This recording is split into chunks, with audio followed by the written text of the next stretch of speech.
Un focus breton à 8h18 dans la matinale info. Nous sommes en direct avec Martin Gégère. Bonjour, merci d'être avec nous ce matin sur iTélé. Vous êtes le secrétaire général de la préfecture du Finistère et vous êtes en duplex en direct de Quimperlé. Quimperlé traversé par la désormais fameuse l'Aïta, ce petit fleuve côtier qui n'en finit pas d'être en crue. Faites-nous, s'il vous plaît, d'abord un état des lieux de ce que vous voyez autour de vous ce matin.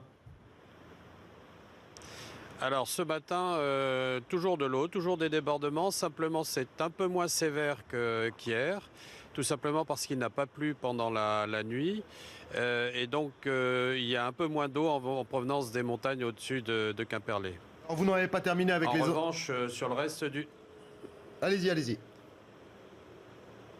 Oui, je disais en revanche sur le reste du Finistère, à Quimper, à Morlaix, à Châteaulin et à Landerneau, nous constatons quelques crues encore, notamment à Landerneau où il y a eu un peu plus d'eau que précédemment. Vous craignez la suite des événements avec les grandes marées qui vont avoir lieu aujourd'hui. Il y a aussi un risque, on le disait, hein, le Finistère est en alerte rouge, crue et vagues submersives. Il y a ce risque-là, vous le craignez ?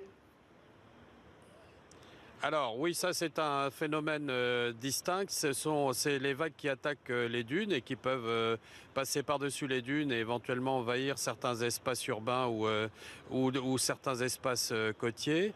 Et puis surtout, il y a un grand danger sur les vagues, c'est les gens qui veulent faire des belles photos, qui s'approchent un peu trop du littoral, quelquefois un peu trop des ouvrages de protection des ports. Et je voudrais vraiment que tout le monde ait conscience que ça peut être dangereux. Nous avons eu un accident dramatique la semaine dernière où 2 personnes sont décédées parce qu'elles se sont promenées sur une digue et que l'une d'entre elles est tombée à l'eau et que l'autre a voulu la sauver et s'est noyée. Il y a déjà eu de sacrés dégâts à Quimperlé comme dans tout le Finistère hein, depuis plusieurs jours maintenant. Des dizaines et des dizaines de logements, de commerces inondés, dévastés par les eaux. Quand l'arrêté de catastrophe naturelle va être pris, vous le savez ça, vous avez demandé à ce que ce soit fait rapidement ? Alors l'arrêté de catastrophe naturelle sera pris dès lors que la mairie aura fait un dossier qu'elle doit remonter au ministère de l'Intérieur et les décisions seront prises très rapidement. C'est ce qu'a prévu le ministre de l'Intérieur. D'ores et déjà, nous avons travaillé avec la Chambre de commerce de Cornouailles qui va mettre en place une cellule d'accompagnement pour les commerçants et qui permettra à ceux-ci de préparer leur dossier d'indemnisation. Et puis bien entendu, en liaison avec la mairie, nous ferons en sorte que les particuliers puissent être soutenus aussi dans ces démarches. Le préfet a prévu de rencontrer dès la semaine prochaine les assureurs de la place pour travailler avec eux sur ces questions d'indemnisation. Dites-nous, Martin Gégère, il y a une association à Quimperlé qui s'appelle Quimperlé Inondation. Et ça en dit long d'ailleurs sur la répétition de ce genre d'événements et qui exprime encore une fois sa colère en disant en substance, on est furieux parce que depuis les grandes inondations de 2000, on constate que rien n'a été fait. Qu'est-ce que vous répondez ?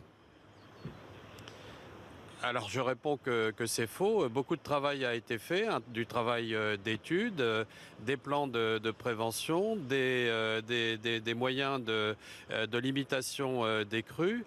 Simplement, il peut exister des moments de crues, c'est des crues, ce qu'on appelle des crues décennales, qui interviennent dans des conditions météorologiques exceptionnelles et qui amènent à ce genre d'événements. Malheureusement, nous n'avons pas le pouvoir de tout arrêter magiquement, hein, je le redis.